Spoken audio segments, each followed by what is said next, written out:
తా చెడ్డ కోతి వనమెల్లా చెరిచిందంటారు. ఇప్పుడు బంగ్లాదేశు పాపం వాళ్ళని అనడానికి కూడా లేదు. వాళ్ళు అడిగినటువంటిది కరెక్టే. భారత్‌తో ఇప్పుడు గొడవ పడుతున్నారు కాబట్టి వాళ్ళ పాలకుల ప్రకారమే చెయ్యాలి. అలాగే వాళ్ళ ప్రజల సెంటిమెంట్ ప్రకారమే చేయాలి. వాళ్ళ ప్రజలకి భారతీయుల పట్ల వ్యతిరేకతను సృష్టించడంలో ఏదైతే బంగ్లాదేశ్ నేషనలిస్ట్ పార్టీ కావచ్చు, జమాత్ పార్టీ కావచ్చు బాగా సక్సెస్ అయింది. అందుకనినే అక్కడ భారతీయుల్ని ప్రాణాలు తీస్తున్న, హిందువుల ప్రాణాలు తీస్తున్న చూస్తూ కూర్చుంటున్నటువంటి మిగతా ముస్లింలు ఉన్నారంటే రీజన్ అదే. ఒకప్పుడు భారతదేశం కారణంగానే బంగ్లాదేశ్ ఏర్పడిందన్నటువంటి తరానికి తెలుసు ఆనాడు పాకిస్తాన్ వాళ్ళని ఎలా అరాచకంగా వేధించి, హింసించి ప్రాణాలు తీసిందో. సున్నీ తెగలకు సంబంధించినటువంటి పాకిస్తానీ పాలకులు షియా, అహ్మదీ ఇట్లాంటి ఇతర వర్గాలకు సంబంధించినటువంటి ముస్లింలు అధికంగా ఉన్నటువంటి తూర్పు పాకిస్తాన్ ప్రాంతంలో అరాచకం చేసి తమ వాళ్ళని తామే చంపుతుంటే కాపాడడానికి భారతదేశం రంగప్రవేశం చేసి వాళ్ళందరినీ కాపాడింది అన్నటువంటి నిజం పాత తరాలకి తెలుసు. ఇప్పటి తరాలకి తెలియదు.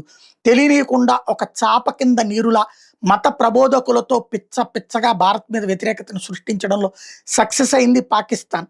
అది కంట్రోల్ చేయడం చేత కాలేదు హసీనాకి. ఫలితం హసీనా అనే దేశం విడిచి పారిపోయి ఇండియాకి వస్తే ఇప్పుడు అక్కడ ఏదైతే మత పిచ్చ అన్నటువంటి దాన్ని మళ్ళీ రేకెత్తించడానికి అమెరికా ప్రోద్బలంతో వచ్చినటువంటి యూనస్ ప్రభుత్వం నడుపుతుంటే వాళ్ళకు అనుకూలంగా నిర్ణయాలు తీసుకోక తప్పని పరిస్థితి.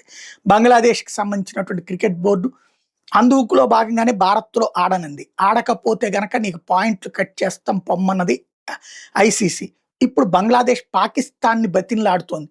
ఎందుకంటే ఆ మధ్యన పాకిస్తాన్ క్రికెట్ బోర్డు వాళ్ళు బంగ్లాదేశ్ని ఆపితే బంగ్లాదేశ్ అడిగినట్టు ఆల్టర్నేటివ్ ప్లాట్ఫామ్ ఇవ్వకపోతే, ఎందుకంటే ఇండియా అడిగినప్పుడు ఆల్టర్నేటివ్ ప్లాట్ఫామ్లు ఇస్తున్నారు, మా పాకిస్తాన్లో ఆడనంటే అట్లాగే బంగ్లాదేశ్ ఆడలేనన్నప్పుడు కూడా ఇవ్వాలి కదా.